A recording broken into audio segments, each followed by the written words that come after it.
بسم الله الرحمن الرحيم الحمد لله رب العالمين والصلاة والسلام على أشرف الأنبياء والمرسلين نبينا محمد وعلى آله وصحبه أجمعين أما بعد السلام عليكم ورحمة الله وبركاته hurmatli ustozlar va qarindoshlar bugungi darsimiz Hubbul Azim yani büyük söygü dersimizning 4. bölümü. Yani biz qanaqaga vaqtida Allohning söygüsiga erishimiz, Allohning muhabbatiga erisha olamiz bu to'g'rida so'zlab ketayotgan darsimizni davomlashtiramiz. Allohning söygüsiga bizni Allohning söygüsiga erishtiradigan, bizni Allohga yaqinlashtiradigan omillarning eng muhim bo'g'ini Allohning kitobi bo'lgan Qur'oni Karimdan iborat edi. Bizning darsimiz shu mazmunda davomlashib ketayotgan. Payg'ambarimiz sallallohu alayhi vasallam sahobalarga ularningki Qur'oni Karimga bo'lgan yaqinligiga ko'ra ularningki o'rnidan bishorat berdi.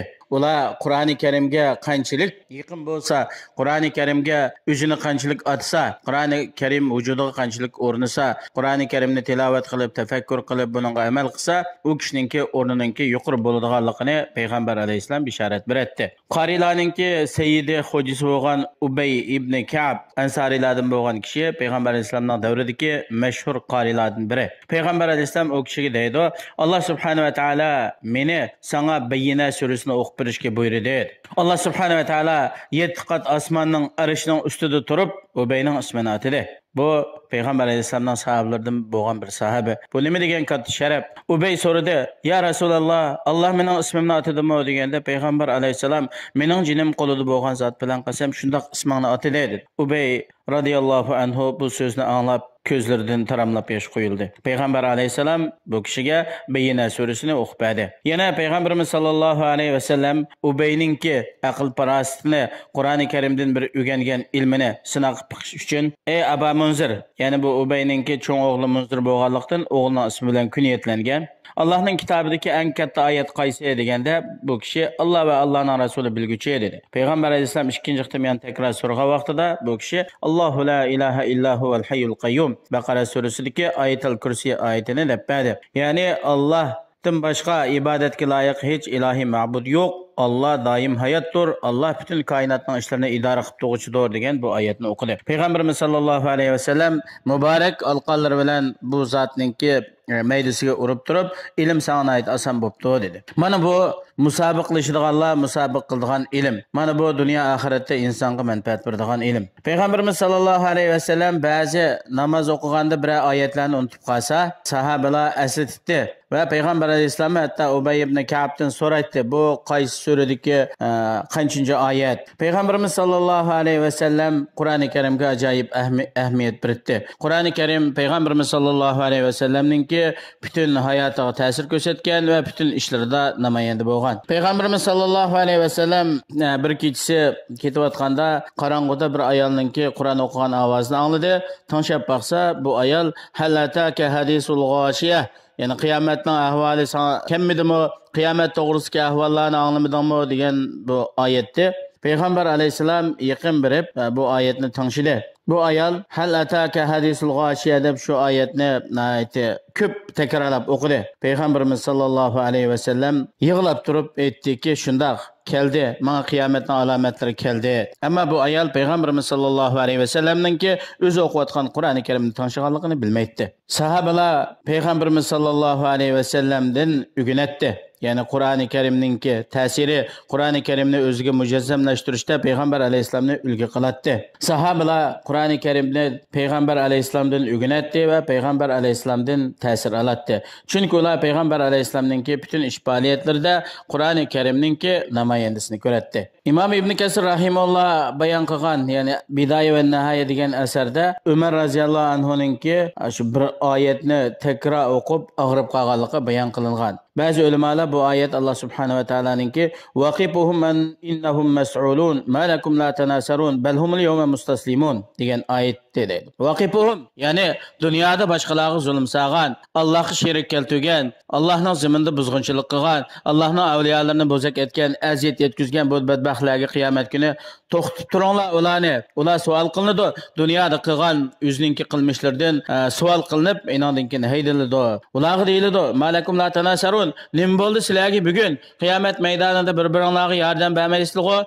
Dunyoda kishilarni ezishga, musulmonlarga zo'ravonlik qilishga, ojizlarni bo'zak etishga o'zaro yordam beritdinglar. Bu yerda bir-biringlarga yordam bermayapsizlar. Bel humul yawma mustaslimun. Belki ular qiyomat kunida hammasi boshlarini sangiltib, Allohning buyrug'iga, Allohning hukmiga taslim bo'lib qarab turishadi. Shuning uchun banda Qur'oni Karimni yaxshi ko'rmay turib, Allohning sevgisiga erisholmaydi. Qur'oni Karimni qanchalik yaxshi ko'rsa, Allohning sevgisiga shuning ko'ra erishadi. Shuning uchun Ibn Mas'ud radhiyallohu anhu deydi, sizlarning biringlar Alloh sevgisini so'ralmaysizlar. Ya'ni sen Allohni qanchalik yaxshi ko'rsan deb so'ralmaysizlar. Lekin Qur'oni Karimni qanchalik yaxshi ko'rganliginglardan so'ralisizlar.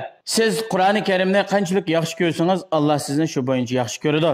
Siz Qur'oni Karimni yaxshi ko'rganlik miqdori bilan Allohning sevgisiga erishsiz. Yana sahih hadisda Usayd ibn Hudayr radhiyallohu anhu Baqara surasini o'qiyotdi. Iti iniga bog'liqlik edi. Birdilla ot sakrab turolmay ketdi. Bu kishi namozini buzdi. Chunki ot iniga bog'liqlik, uning inida Usayd radhiyallohu anhuning balasi yotadi. Shu ot balamni dasib etmesin deb surini to'xtatdi. Shu vaqtida ustinga qarasa, uning beshida bir bulutlar soy tashlab turgan. Bu kishi aytganda payg'ambar alayhisolamning yoniga borib, bo'lgan ahvollarni xabar qildi. Payg'ambarimiz sollallohu alayhi vasallam bulutni ko'rdingmi deganda, ha debdi. Mening jinim qo'lda bo'lgan zot bilan qasam, haqiqatan bu farishtalar sening qiroatingni tinglash uchun tushgan. Agar sen o'qishingni davomlashtirgan bo'lsang, tong otgan vaqtida kishilar farishtalarni ochiq oshkora ko'rdi. Ular kishilardan yo'shinib olmaydi. Sahobalarning kechasi shunday o'tadi. Ya'ni Qur'oni Karim bilan Qur'oni Karimni tilovat qilish, tahajjud namozlari bilan o'tadi. Ammo biz kechalarimizni qanday o'tkazyapmiz? Bizning kechalarimiz Qur'on tilovatsiz, uyqu bilan, quruq parang bilan, uyqusizlik bilan, g'ayvat shikoyatlar bilan, jidal majro bilan, dunyo oxiratda foydasi bo'lmaydigan ishlar bilan o'tib ketib boradi. Biz Allohga bo'lgan yaqinligimizni yo'qotdik va ilgirki salaf olimlari erishgan yuqori o'rinlardan yiroqlashib ketdik. Nurg'un kechalarimiz o'yin tomosha, oyga chiqmaydigan ko'p qismli televizor filmlari va boshqa foydasiz ishlar bilan zayo bo'lib ketdi. Biz Qur'oni Karimni va tahajjudni yo'qotdik kechalarimizdan. Sahobalar kechasi Qur'oni Karim bilan yashaydi. Kunduzi dunyolik ishlarni qilsa, kechalik hayoti Qur'oni Karim bilan o'tdi.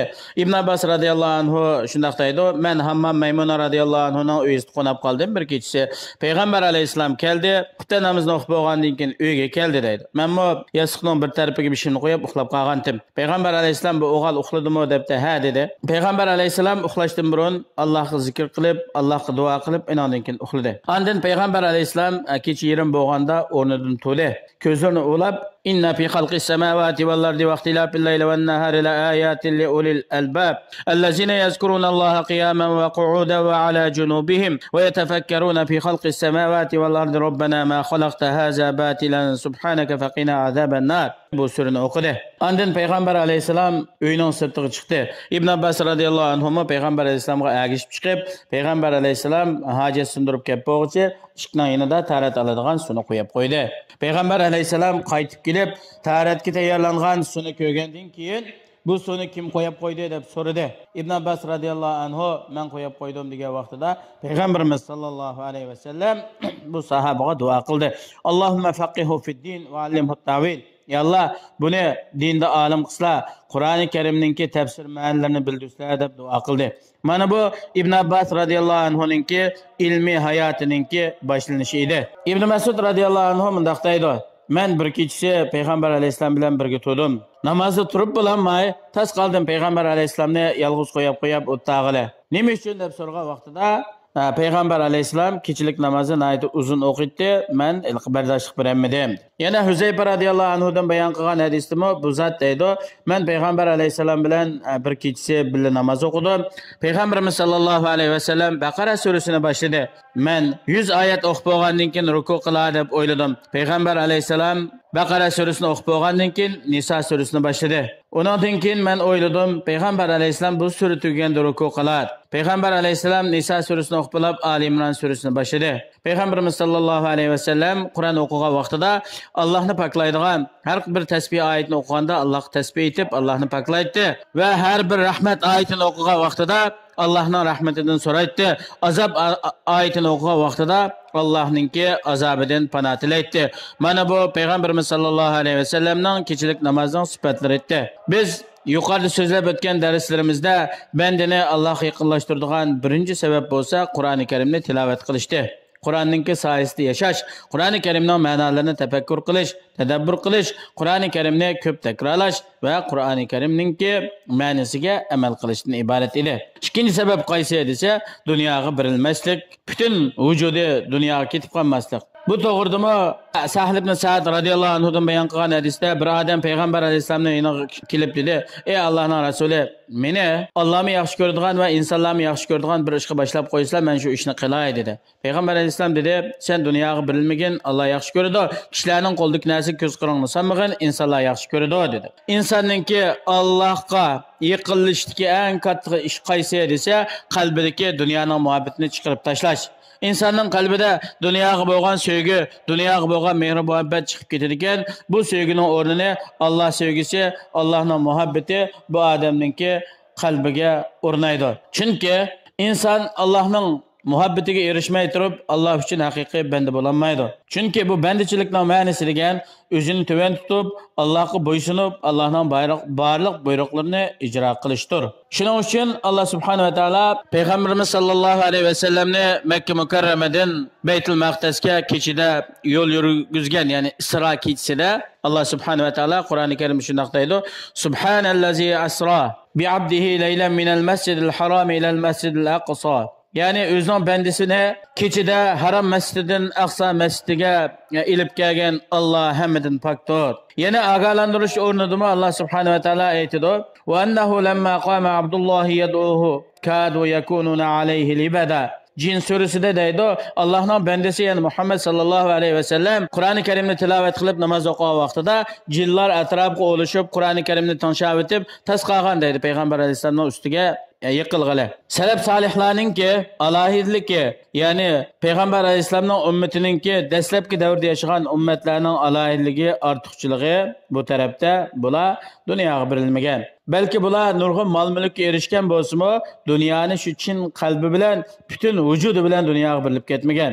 Ammo dunyoni qo'lida tutgan, kerakli o'rinlarga sarf qilgan. Shuning uchun payg'ambarimiz sollallohu alayhi va sallam bizni dunyoga berilib ketishdan ogohlantirdi va sevgimiz dunyoga berilib va bizning cho'qinishimiz dunyo bo'lib ketishdan payg'ambar alayhisalom ogohlantirgan. Chunki insonlardan ba'zi kishilar bor oltin kumushga cho'qinadigan, ba'zi kishilar bor tovar dudunga cho'qinadigan, hozirgi kunlarda dollar, yevroga cho'qinadigan. Yani bütün vücudu, isyadi, mal dünya toplaş, inandan başka neyse onun kalbide yok. Doğru, insan malını tutuş gerek, pul tepiş gerek. Ama bu ne? Çin şu bütün kalbige bu ornap gitmezden, kalbide Allah'ın sevgisi, Allah'ın dinine boğan sevgi, Allah'ın dinine yardım biriş bolsa, dünyanı kolu tutsa, bunun hiç kandak bir şeklimiz yok. İnsanlardan bazı kişiler var, bularning şu kalbide dünya sevgisinden başka bir neyse yok. Hatta bular şu dünyanı da ilim sorunlarına, davet sorunlarına, ma'rifat sorunlarına, vaz nasihat sorunlarına kelinmaydi. Hatta bular Allah'ını zikr qilish, Qur'on tilovat qilish ve ibadet qilish uchun vaqt chiqarmaydi.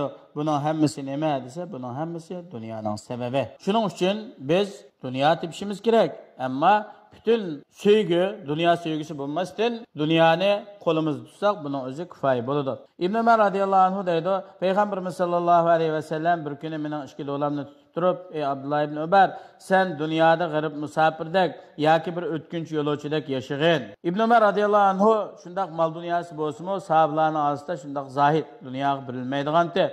Hatta bu kişi xalifalikka tayinlangan vaqtida xilofətdən vaz keçgan. Peyğəmbər əleyhissalamның nəsihətinə əməl qılıb, Peyğəmbər əleyhissalam sen dünyada bir musafirdak yoki bir o'tkinch yo'lovchidak bo'lgan degan so'zni yodda tutib, dünyada şu boyunca ötüp ketgan. O'zimizning xulosasi, biz dunyodan o'zimizningki dinimiz, oilamiz va Allohga bo'lgan taat ibodatimiz shularga yordam bergidek miqdorda dunyoni qanchalik tutsak, buning hech qanday bir ziyni bo'lmaydi.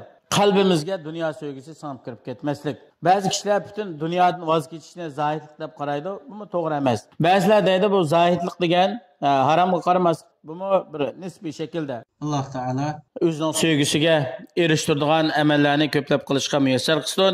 Bizning qalbimizdagi Allohning sevgisidan boshqa narsalarni dilimizdan chiqarib o'tib, qalbimizni Alloh o'zining sevgisi bilan to'shqazsin. Assalomu alaykum va rahmatullohi va barakatuh.